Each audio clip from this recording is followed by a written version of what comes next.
വേണ്ടി നമ്മുടെ അൻവർ ഉസ്താദുണ്ട് ഇൻഷാ അല്ലാഹ് മനോഹരമായ രീതിയിൽ ഹബീബായ റസൂലുള്ളാഹി സ്വല്ലല്ലാഹു അലൈഹി വസല്ലം തങ്ങളുടെ ചരിത്രം നിങ്ങളുടെ മുമ്പിൽ പറയും. അതിന്റെ മുമ്പായി ചില കാര്യങ്ങൾ നിങ്ങളുടെ മുമ്പിൽ പറയാൻ ആഗ്രഹിക്കുകയാണ്. എന്റെ ഉമ്മപ്പെങ്ങന്മാരെ, എന്റെ വാപ്പന്മാരെ, പ്രിയമുള്ളവരെ, മനസ്സിലാക്കേണ്ടതുണ്ട് നമ്മുടെ ജീവിതത്തിലെ എത്രയാണ് റബീഉൽ അവ്വൽ കടന്നു വന്നത്, എത്രയാണ് റബീഉൽ അവ്വൽ നമ്മുടെ ജീവിതത്തിൽ കടന്നു വന്നത്. ഹബീബായ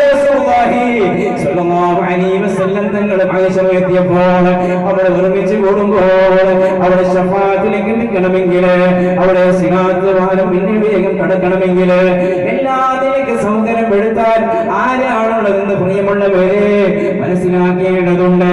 നാം ചെറുപ്രായത്തിലൊന്ന് ഒന്ന് ആലോചിച്ച് നോക്ക്. നിങ്ങള് നമ്മുടെ ചെറുപ്രായത്തില് നിങ്ങളുടെ വാപ്പയും ഉമ്മയും സൗന്ദര്യമായ നല്ല നിലക്കുള്ള മണമുള്ളവരും സോപ്പിട്ട് നല്ല കുളിപ്പിച്ചുകൊണ്ട് നല്ല ഡ്രസ്സുമായി നിങ്ങളുടെ വാപ്പയുടെ കയ്യിലേക്ക് ഏൽപ്പിച്ചുകൊണ്ട് റബീഉൽ അവ്വൽ പരിപാടിയിലേക്ക് നമ്മുടെ വാപ്പയും ഉമ്മയും അയച്ചവരാണ്. അവിടെ നിന്ന് അത് ചെറിയൊരു അല്ലെങ്കിൽ ഗിഫ്റ്റ് എന്തെങ്കിലും കിട്ടുമ്പോൾ അത് ഞങ്ങളുടെ ഉമ്മയുടെ കയ്യിൽ കൊടുത്തവരാണ് നാമൊക്കെയും. നാം ഇന്ന് അവർ ഓർക്കാതിരിക്കുമോ പ്രിയമുള്ളവരെ? നാം അവരെ ഇന്ന് ചിന്തിക്കാതിരിക്കുമോ പ്രിയമുള്ളവരെ? പലവരുടെയും മാതാപിതാക്കള് കബറിണ്ടകത്തിലാണ്, ആരുടെ വണ്ടിയിലാണ്, പരിശുദ്ധിയായ ലോകത്താണ്. അവർ ഇന്നത്തെ ദിവസം ഒന്ന് ഓർത്തു നോക്ക് നിങ്ങള്. നമുക്ക് മനസ്സിലാക്കേണ്ടത് മുൻകഴിഞ്ഞവരെ കുറെ കഷ്ടപ്പെട്ടിട്ടാണ് ഇത്തരത്തിലുള്ള റബീഉൽ അവ്വൽ കണ്ടുവന്നത്. അവിടുന്ന് മനോഹരമായ രീതിയിൽ പല നാടുകളിലെ പല ഗ്രാമങ്ങളിലെ ചെല്ലുമ്പോൾ മനോഹരമായ രീതിയിൽ ഹബീബായ റസൂലുള്ളാഹി സ്വല്ലല്ലാഹു അലൈഹി വസല്ലം തങ്ങളെ മദ്ഹ് ചൊല്ലുന്ന സദസ്സുണ്ടാക്കിയവരാണ്. അവരിൽ നിന്ന് ഞങ്ങളെ കൂട്ടിക്കൊണ്ടു പോയവരാണ്. ഇൻഷാ അല്ലാഹ് ഇന്നത്തെ ദിവസം ഞങ്ങൾ ഇന്ന് പിരിഞ്ഞു പോകുമ്പോൾ നല്ല നിലക്കുള്ള വാഗ്ദാനം ചെയ്യുന്നവരാകണം. ഇൻഷാ അല്ലാഹ് നമുക്ക് നല്ല ഡ്രസ്സുകൾ ധരിച്ചവരാണ്, നല്ല ഭക്ഷണം കഴിക്കുന്നവരാണ്.